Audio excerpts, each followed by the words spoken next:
Hi, good afternoon, everyone. How's everyone feeling? There you go. It's always fun being after lunch, and we're the third session after lunch, so everyone's energy is going to be dipping. So we'll try and get you all energized with this conversation.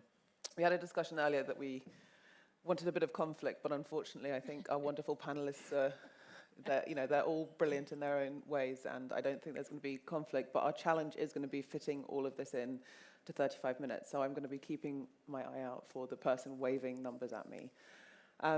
So let's dive right in. Topic today: do investments exacerbate inequality? A catalyst for inclusive innovation, or lip service upholding the status quo? This is a really important discussion. We're going to be exploring the intersection of investments and inequality.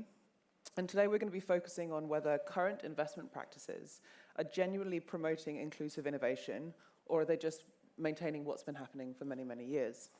So as I said, I'm joined by a fantastic panel. I'm going to let them very briefly introduce themselves as I ask them questions. They have really diverse experiences in the investment space. So we've got angel investing, we have corporate ecosystems, technology, and policy.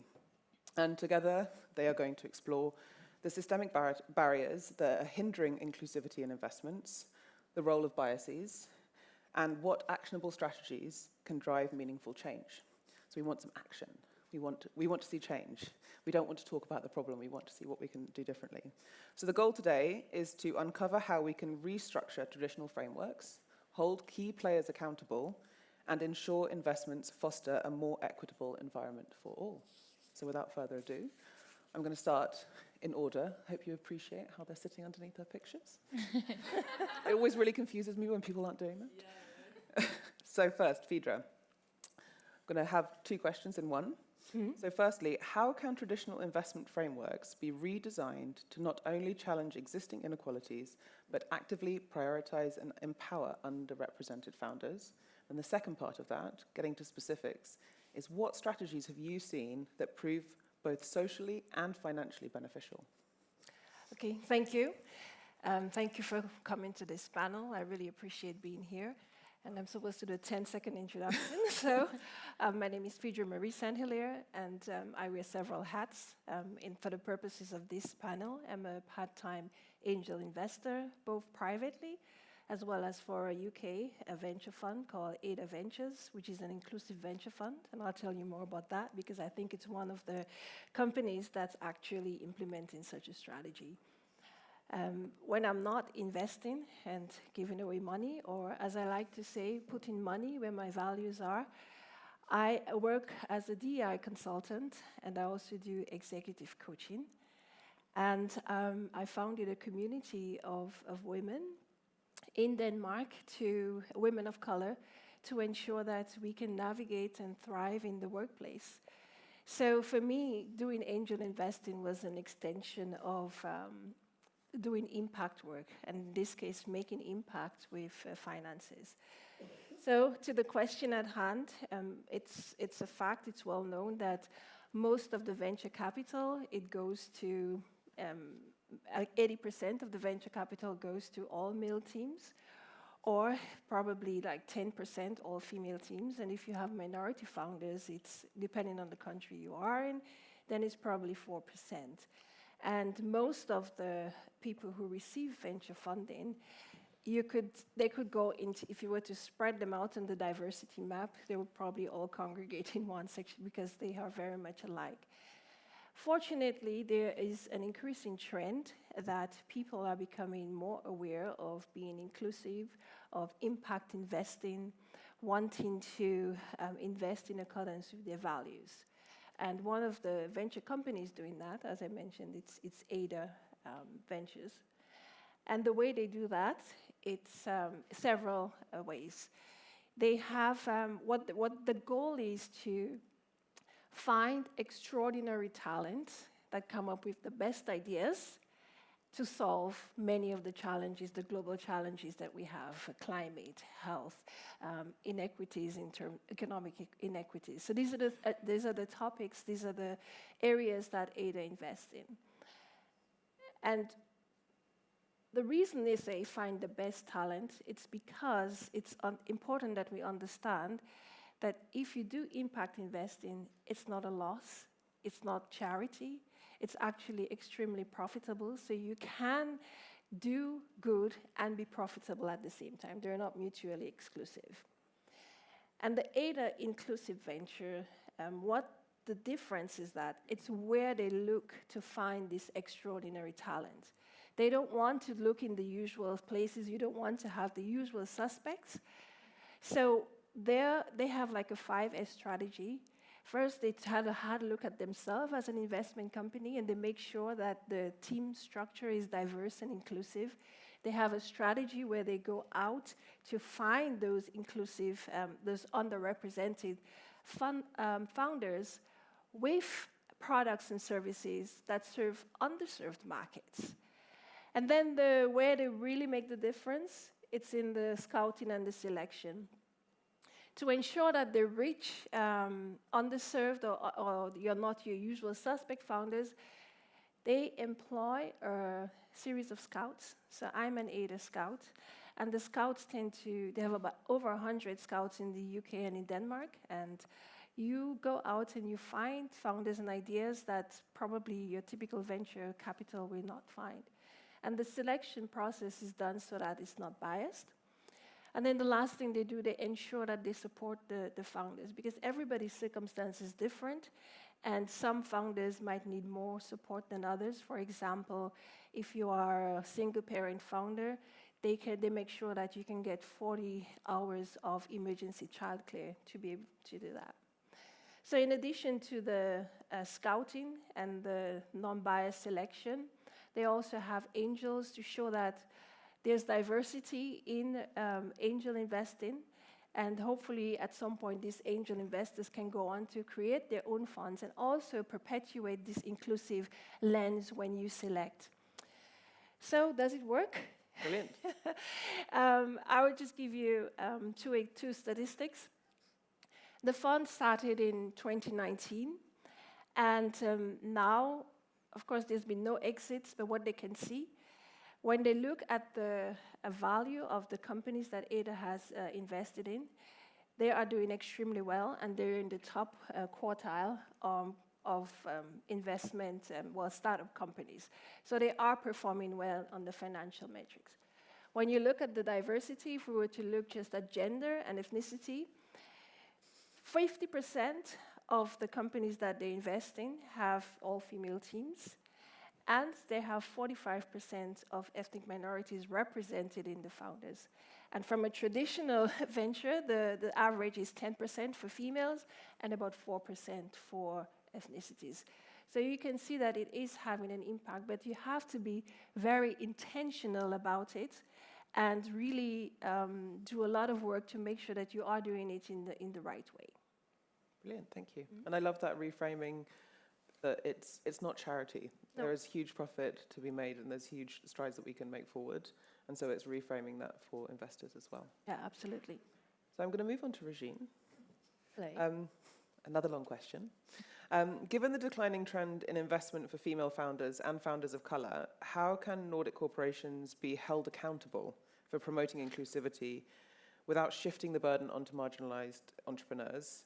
And then can you maybe give examples of what mechanisms or policies could efficiently enforce this accountability? Yes, it's a very challenging question, and also challenging to answer on behalf of every corporation.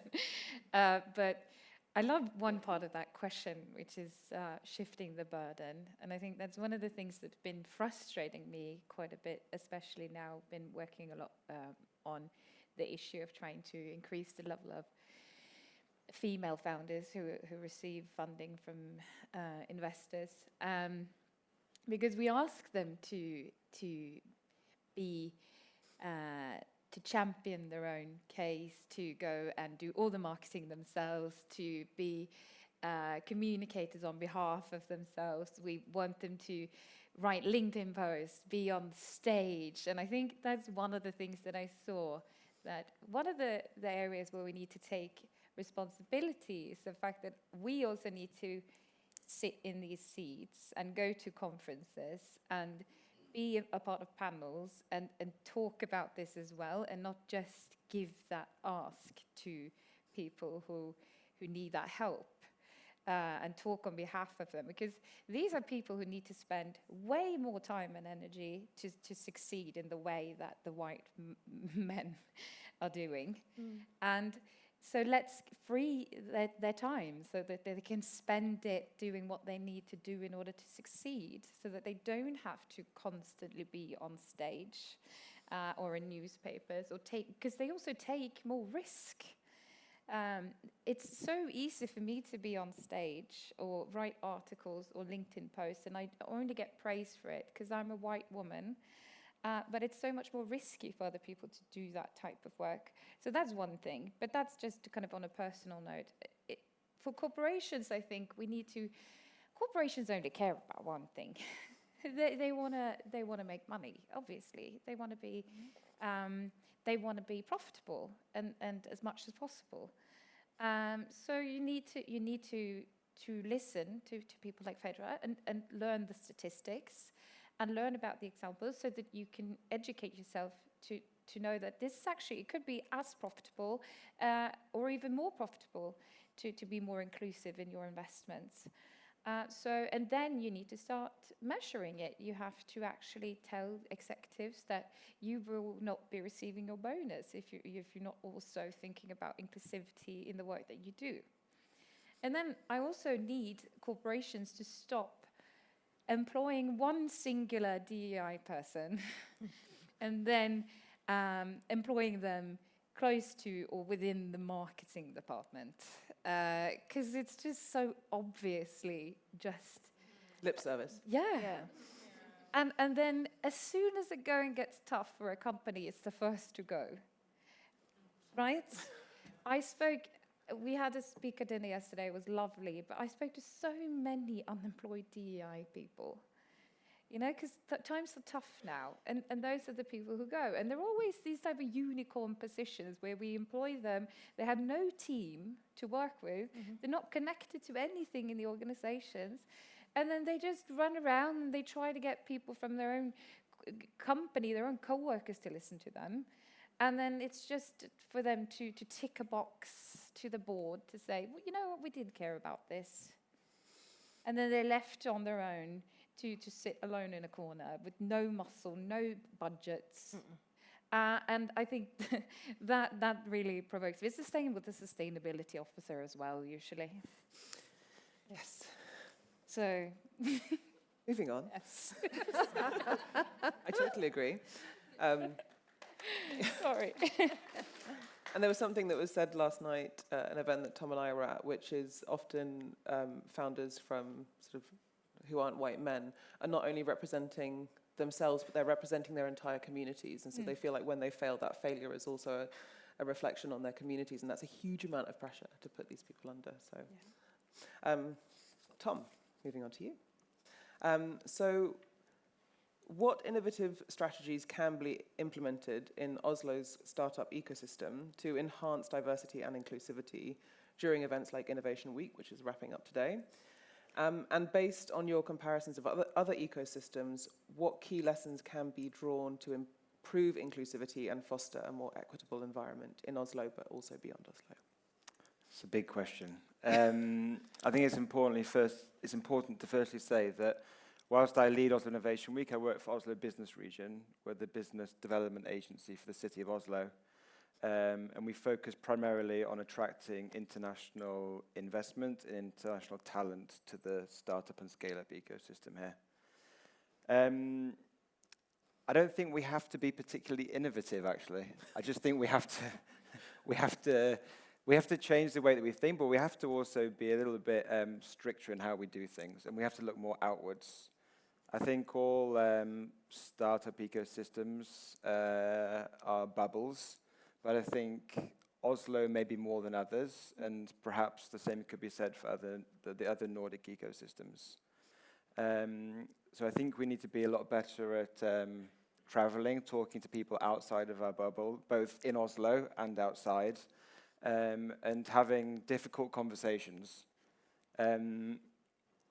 Oslo Innovation Week 10 years ago decided that we would implement a very strict gender policy on stage.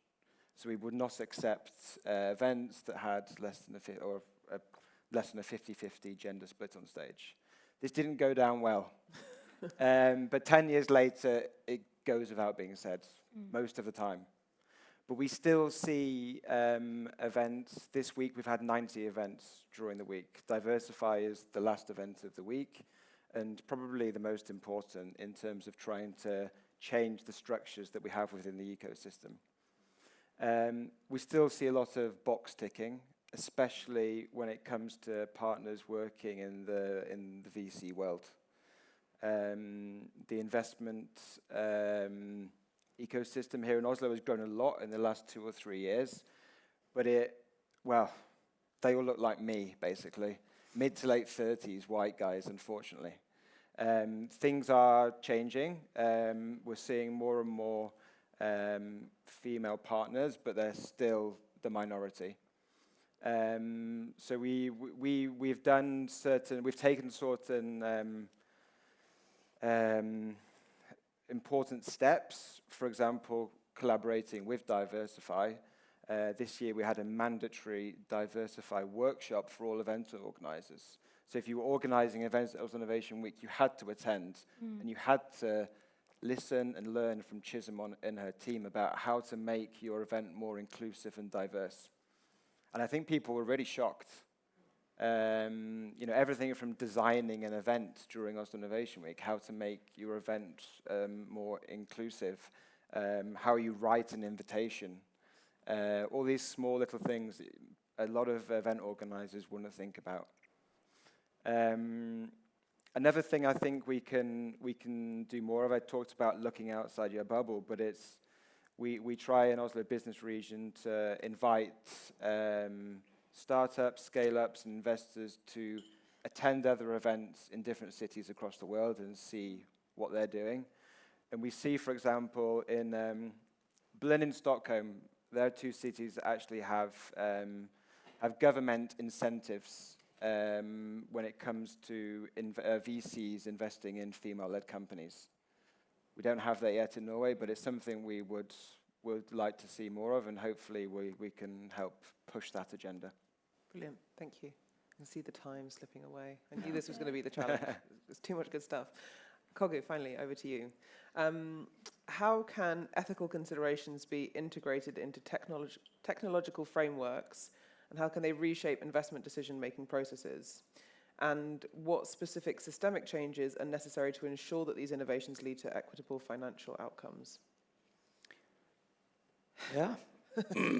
So I believe, I should say I know, ethical considerations can be implemented into technological frameworks by embedding principles such as fairness, transparency, accountability, we heard about it today as well, right? Into algorithms and tools used in investment decision making. So this could involve designing systems that ensure equal access to financial opportunities and prioritize, to your point, Regine, prioritize long-term social well-being over short-term profit, right? So for these innovations to lead to equitable financial outcomes, we need systemic changes. And these systemic changes are so necessary.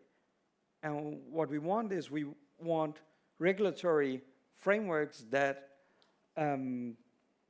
enforce ethical standards and promote inclusive data collection to reflect diverse communities. Additionally, companies, institutions, so on, they have to adopt, sorry, you're looking at the time, I'm trying to focus on it as well. They must adopt metrics to measure not only financial outcomes, but also social impact. Thank you. I'll try to keep it short. We have lots more questions, but I'll see if I can shorten them a little bit. Thank you, Kogu. So going back to Phaedra, you have actually spoken a little bit about strategies that you're using at Ada to sort of shift the perception around profitability of impact investing. So could you maybe talk a little bit about how these approaches can be scaled and what additional steps that companies like Ada can take? Yeah. I mean, Ada is one VC fund, right? There are hundreds of thousands of them. So it's very important, as you were saying, that, for example, you were inspired by what was going on in Stockholm. It's very important that we change the mindset or the mode of operation of other VC funds to make them more inclusive. I mean, 20 years ago, everybody in here would be smoking, or as you were saying, that there would probably be the concept of having 50% women at an event sharing the stage. It seemed so far-fetched, right? But sometimes it only takes one person or one VC fund or one community to catalyze the change. And that's something Ada is aware of. They're also starting with themselves in the sense that Ada wants to have more of the, you say, use case stories. You talk about the data. It's still a fairly young fund, so we need to show some of the great examples. I mean, one of the companies that they invested in the UK, it's Greenworks, and what they are doing, they are upskilling workers so that they can work in the green transition, and these jobs like solar panel installer, they pay much, much more than if you're doing a cleaning job. So they do the upskilling and the recruitment, and they can already see that impact in the shift. First of all, it's going to increase the average income. So they need to have more case studies or case stories that they can promote. The other thing that's also happening, the founder of Ada, she also founded a non-profit called Diversify VC. And they have set standards and strategies that other VC funds can adopt if they want to have a more inclusive way of selecting and dispensing the funds. And they're spreading, they're not only in the UK, they're in the US, they're in Latin America. So having that roadmap for other VC funds, talking about it, being accountable themselves, and showcasing the good examples, it's one way of doing. And I also personally know other inclusive funds. There's a small one called 1,000 Faces in France, and they're focusing on female founders, also from the global south. So I can definitely see that there is a change. It's coming. We'd probably also all be drinking whiskey if 20 years ago, not nice Norwegian water. Kogo, I'm going to go back to you, and perhaps if you could say where you do and sort of how you fit into this, because I think that's quite interesting. Also, sort of what your job is and why you're interested in these sort of technological systems. And then my question to you is, so in your work, what strategies do you implement to ensure that the decision makers recognize how bias impacts their decisions? And also how maybe does SimCorp leverage the systems approach to not only identify and reduce biases, but also to reshape broader financial industry practices? Okay. So a bit late here. Hi, my name is Kogo. I'm the DI lead at SimCorp. So SimCorp is a global provider of investment management software, hence the technical approach to this, right? So their customers, clients, are financial institutions such as banks, insurance companies, hedge funds, and so on. They all run on this software, which means the decisions they're making, the investment decisions they're making, are based on the software we provide. So we know we have a responsibility. We have a huge responsibility in how people invest. And we also have to remember that the software and algorithms are built by people. People have biases. And so there's a fair chance there are some flaws in the software. I know, right? So we're working with the developers. We're working with product development to say, okay, what kind of biases do we have? What's the working process you have in scope right now? How can we change the way we update our product, our software, to ensure that we mitigate bias? We can't really eliminate it, but we mitigate it as much as we can, so we actually get to a point where our clients can, seamlessly integrate their ESG metrics so they can take decisions, hopefully for a more long-term social well-being, right? So we work a lot with biases and trying to change the work process, because I don't personally believe it's enough to create the awareness. We need to change the way it's set up in everyday interactions, in everything we do, especially around the product. Thank you. You're welcome. That's very helpful. Tom, back to you. Final question. So, as you've spoken about some of the strides that Oslo Innovation Week and Oslo Business Forum have made through things like the events that you spoke about, these educational opportunities that Diversify has provided.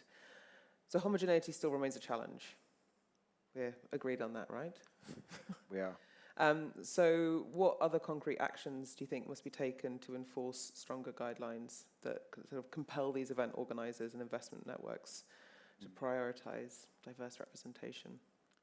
Yeah, I think we need to see larger organizations at the top take more of a stance. I think, for example, some of the public investment funds, I think we could see them take more of a stance when it comes to diverse investments. They have a lot of power in Norway, and they invest themselves in other funds. So I think we could see them perhaps take a stance there, which would take people by a little shock and make a bit of a wave in the ecosystem. I think that would catch people's attention, and I think it would make a difference. So that is one thing I think we could see more of. I guess also linked to that actually is seeing the media as well cover investment stories and startup, scale-up stories in Norway differently. I think the media outlets that do cover them often tend to cover stories relating to their mates and mates of mates. So again, it's a relatively small world here in Oslo and Norway, but there are people that have power there to make a difference. So that is something I would also like to think could happen. And the final point would be that I think whilst we in Oslo Innovation Week and Oslo Business Region have made a stance, we can also be even stricter in how we do it. I think there was one event this week, I saw a picture, and whilst we were led to believe there would be gender diversity on stage, there were 5 men on stage, all investors, all white. I thought you were going to say all invests, and I was like, oh, yeah, that would have been cool. All wearing a shirt like mine. But no, I think, and that unfortunately is not uncommon outside of the Oslo Innovation Week event space here in Norway. So, I hope that perhaps next year, we could delete that event from our page, for example. Great. And finally, quick question for you, Regine. So we've been talking about these small insular networks that are contributing to inequality in the Nordic investment landscape. So can you think of any innovative collaborative frameworks that could break these patterns? Or perhaps just how can these exclusionary networks be held accountable to drive real change? Good follow-up to what you ended on, because it is quite frustrating to see all of these networks, because they do exist. And to your point about the media as well, especially sort of the media covering founder stories and startup stories. I'm not going to mention the name of the media, but you'll know who I'm talking about. They all know each other. They're all friends from school. They work together. They employ each other. They invest in each other. They go to parties together, and they don't want to ruin the good vibe they have amongst each other. So I think one thing that I've been thinking about a lot is that maybe we should start showing up to their events, not just to our own events, because obviously you all agree with me, right? So maybe I need to try and get invited to their stuff and be on their stages and be a part of their conversation, and also talk about this when I'm invited to talk about other things. So could try to involve this into their conversations when they talk about something else, and not just when I'm invited to be amongst friends. And also dare to make myself unpopular more, ruin a conversation, ruin a dinner, because it is small. The Nordics is quite small. So just by my own friend group and work groups and the dinners I go to, I'm actually, just through that, I can reach quite a lot of people. So that's one area on the private side. But I think also we need to maybe start creating less groups that are only focused on the population of the group. So we have a lot of women networks, a lot of networks with people of color, but that becomes the focus. I don't think men are like saying that let's make a men group and then afterwards maybe learn about investments. So maybe just make investment groups, but think about who you invite. Because I also don't think we solve this by only sitting together with people who agree. Yes.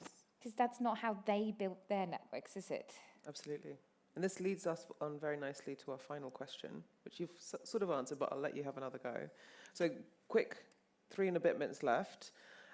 What is one concrete step that each of you believe could most effectively challenge the status quo and drive inclusive investment practices forward? Tom. God.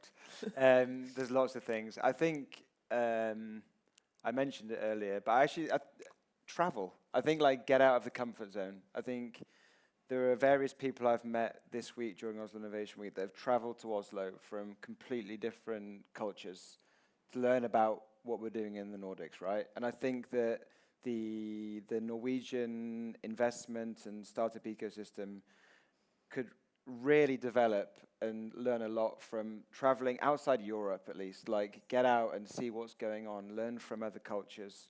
I realize it's easier said than done when you're building a company or you have, pressure to invest on X amount of companies a year, but I think it can be really, really valuable. And I think it would benefit the ecosystem an awful lot. Brilliant. Thank you. Kogu. Regulatory frameworks to enforce ethical standards across. Brilliant. Thank you. Feed. Investments, and I'm talking very generally, investments are successful because people buy whatever it is they sell and whatever services.